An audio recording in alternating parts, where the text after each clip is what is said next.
అదే RTV app వార్తల్ని క్షణాల్లో చదివే అవకాశం ఉంటుంది. ఒక న్యూస్ పేపర్, ఒక టెలివిజన్ ఛానల్ మీ చేతుల్లో ఎప్పుడు ఉంటాయి. ఈరోజు ఈ ముంపు గ్రామాలని అదేవిధంగా ఎక్కడైతే గోదావరి పరివాహక ప్రాంతాల్లో ఉన్న ముంపు ప్రదేశాలన్నింటినీ కూడా పరిశీలించి రమ్మని, అక్కడ ఉన్న ప్రజలకి భరోసా కల్పించమని, రైతులను ఆదుకోమని గౌరవ చంద్రబాబు నాయుడు గారు నిన్న ఈరోజు కలిపి ఒక మంత్రుల బృందాన్ని అయితే మమ్మల్ని అందరినీ కూడా పంపించడం జరిగింది.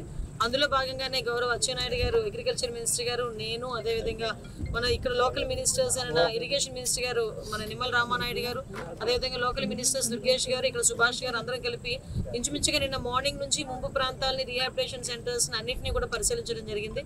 ఎక్కడైతే ముంపు గ్రామాలు ఉన్నాయో ముంపు గ్రామాల ప్రజలందరినీ తీసుకొచ్చి సురక్షిత ప్రాంతాలకు తీసుకురావడం, ఇక్కడ వాళ్ళకి ఎటువంటి ఇబ్బందులు లేకుండా చూసుకునే బాధ్యత కూడా గవర్నమెంట్ తీసుకుంది. డిజాస్టర్ మేనేజ్మెంట్ నుంచి అదేవిధంగా గవర్నమెంట్ నుంచి కూడా ఫుల్ ఫ్లెజ్డ్గా వాళ్ళకి ఎటువంటి ఇబ్బంది లేకుండా వాళ్ళకి ఏదైతే లైవ్లీహుడ్కి కావాలో వాటన్నిటినీ కూడా ఒక 25 కేజీల బియ్యం, అదేవిధంగా పప్పులు, ఉప్పులు అన్నీ కూడా వాళ్ళకి కావలసిన సరంజామా అంతా కూడా ఇచ్చి వాళ్ళని ఆదుకోవడం జరిగింది. అదేవిధంగా కొంతమందికి అయితే వండుకోలేని పరిస్థితులు ఉన్న వాళ్ళందరికీ కూడా భోజనాలు కూడా 3 పూట్ల భోజనాలు ఏర్పాటు చేసి వాళ్ళందరికీ కూడా అకామిడేషన్ కూడా ఇవ్వడం జరిగింది. అవి కాకుండా మేము అందరూ కూడా చాలా ముంపు ప్రాంతాలు చూసాం, చాలా వ్యవసాయ ఆధారిత గ్రామాలు కూడా తిరిగాము.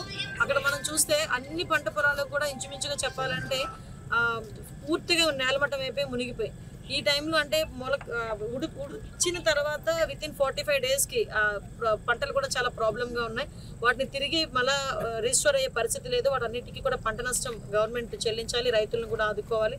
అదేవిధంగా ఎక్కడెక్కడైతే ఇరిగేషన్ వర్క్స్ ఎక్కడెక్కడైతే పెండింగ్ ఉన్నాయో అవన్నీ కూడా కలెక్టర్ గారితో మాట్లాడడం జరిగింది. ఇక్కడికి నేను వచ్చిన తర్వాత మనకి కోటిపల్లి ఈ రీచ్ ఇదంతా కూడా చూసిన తర్వాత కూడా సుమారుగా వాటర్ కూడా చాలా ఎక్కువగా, అంటే ఆల్రెడీ 2nd వార్నింగ్లో ఉంది ఇక్కడ గోదావరి. 3rd వార్నింగ్ వచ్చేసరికి మళ్ళీ ఇబ్బంది పడతాం. ఇబ్బంది పడకుండా ఒకవేళ ఇన్ కేసు 3rd వార్నింగ్ కనుక జరిగితే అక్కడున్న ప్రజలు ఏ పరివాహక ప్రాంతాలకి అంటే మ్యాక్సిమం ఎక్కడికి బయటికి తరలించాలి అని ఆలోచించడమే కాకుండా ప్రెగ్నెంట్ లేడీస్ని కూడా ఎస్పెషల్లీ ఒక సపరేట్ చేసి వాళ్ళు నియర్ బై పిహెచ్సిస్కి పంపించడం, బెడ్ రిడెన్ ఉన్న ఓల్డ్ పీపుల్ని కూడా అందరినీ పంపించడం అన్నీ కూడా జరిగినాయి. ఇవన్నీ మనకి ఏఎస్ఆర్ జిల్లాలో కూడా ఎక్కువగా మనకి వరద ప్రభావిత ప్రాంతాలు ఎక్కువ కనిపిస్తున్నాయి. కాబట్టి అక్కడున్న కలెక్టర్ గారు కూడా వెంటనే అన్ని కార్యక్రమాలు పూర్తి చేసుకుని ఎక్కడ కూడా ఎవరికి ఇబ్బంది లేకుండా ప్రాణ నష్టం జరగకుండా ఉండే పరిస్థితి కూడా కనిపిస్తుంది. ఇందాకే దురదృష్టకర సంఘటన మనకి గన్నవరంలో విజయ్ అనే ఒక 26 సంవత్సరాల యువకుడు గల్లంతా ఇవ్వడం జరిగింది. ఆ అబ్బాయికి ప్రభుత్వం తరపు నుంచి ఆ కుటుంబానికి సహాయ సహకారాలు అందించడం జరుగుతుందండి. ముఖ్యంగా ఇక్కడ చూసాము, ఇక్కడికి వచ్చేసరికి మొత్తం ఆ గట్టు కూడా చాలా ఇబ్బంది పడే పరిస్థితి. ఇక్కడున్న ప్రజలు కూడా చెప్పడం ఏంటంటే అది కనుక ఏదైనా ప్రాబ్లం జరిగితే మేము అందరం మునిగిపోతాము అని చెప్పి వాళ్ళందరూ కూడా భయపడుతున్నారు. అయితే 20 సంవత్సరాల నుంచి అది అక్కడ అలానే ఉంది.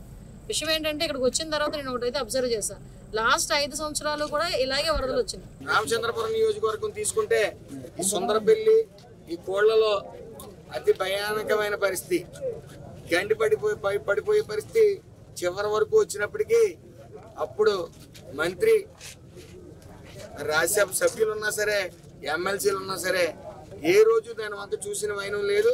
ఎప్పుడైనా ఇలాంటి వరద వచ్చేటప్పుడు మాత్రం ఏదైతే ఇసుక బస్తాలు ఉన్నాయో ఆ ఇసుక బస్తాలు అట్టుకుని మాత్రం ఆయన ఫోటోషూట్ ఒకటి పెట్టివాడు. ఆయన పెట్టి అక్కడ వచ్చిన ఏదైతే గ్రాంట్ ఉందో ఆ గ్రాంట్ను పంచుకోవడానికి మాత్రం ఎగబడేవారు. ఇటు కాంట్రాక్టర్, అటు మంత్రి, మాజీ మంత్రి వేణు కూడా. ఏదేమైనప్పటికీ ఈరోజు సుందరపల్లిలో పడ్డ ఈ గండి పడే పరిస్థితి ఉంది. ఎప్పటికైతే ఆల్రెడీ ఎప్పుడు ఈ గట్టు వరకు వస్తే వరద వచ్చే వరకు ఆగేవారు నేను చెప్తున్నాడు. మొత్తం 36 మటలు జరిగినాయని 36 మటలు జరిగినాయని చెప్తున్నాడు. అట్ ద సేమ్ టైం మొత్తం మా క్యాబినెట్ మినిస్టర్లు అయితే కానీ, ఎమ్మెల్యేలు కానీ ఒకటే మాట్లాడుతూ ఉన్నాం అందరం కూడా. ఆ 36 పేర్లు చనిపోయిన వాళ్ళ పేర్లు ఇవ్వని ఇప్పుడు వరకు ఇవ్వకపోగా మన ఢిల్లీలో అడిగిన ప్రశ్నలకి 36 పేర్లు ఏంటే టైం అయిపోయిందని చెప్పి వెళ్ళిపోవడం జరిగింది. ఈ ప్రజాస్వామ్యాన్ని అలాగే ప్రజాధనాన్ని దుర్వినియోగం చేసిన వ్యక్తి ఎవరైనా ఉంటే అది మొన్న జరిగిన ప్రభుత్వం జగన్మోహన్ రెడ్డి గారి నాయకత్వంలో మరి 5 ఏళ్ళు కూడా ప్రజాధనాన్ని విచ్చలవిడిగా దుర్వినియోగం. మరిన్ని వీడియోస్ కోసం ఛానల్ ని సబ్స్క్రైబ్ చేయండి, లేటెస్ట్ అప్డేట్స్ కోసం వాట్సాప్ ఛానల్ ని ఫాలో చేయండి అండ్ లింక్ డిస్క్రిప్షన్ లో ఉంది.